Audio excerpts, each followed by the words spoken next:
I oversee the ethics and investigation team within Cisco. We've got roughly 30 people in the group. The bulk of the team are investigators and they're located around the world.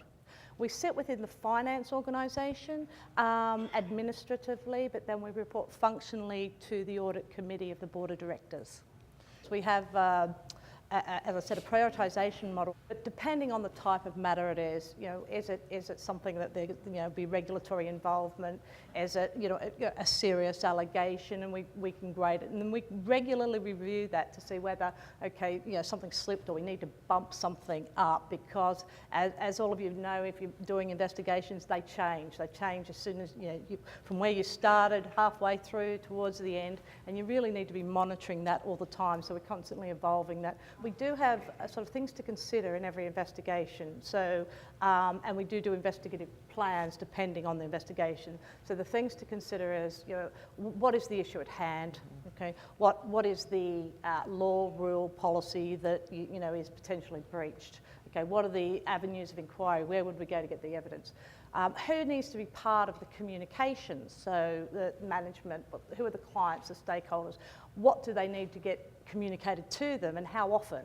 And then, what are we thinking about reporting? Where does this need to go, and the nature of the report? The approach that we would take is, gather as much evidence and much facts as you can before you speak to those, I suppose, that are the subject of the investigation. Sometimes we can't do it like that, or for different reasons, and sometimes we will speak to those subjects first in order to get them on record, to draw that line in the sand, and then you can go away, and then you've got them saying what they're saying, but then perhaps when we do further investigation, we find evidence that is in conflict with what they have said at the outset, and then go back and then that's presented. We actually have a case management system that we've built internally that not only allows our employees to report issues through that tool, but it's where we document our cases. We constantly review, we look at the status. I know what the serious cases are. I'm on top of those. I'm part of the briefing. Very often my role will be briefing the management on the progress of the investigation and allowing the investigators to get on with it while I'm doing that type of briefing upwards. Partnership and collaboration is absolutely essential. My team's done investigations in this past financial year in over 46 countries, okay?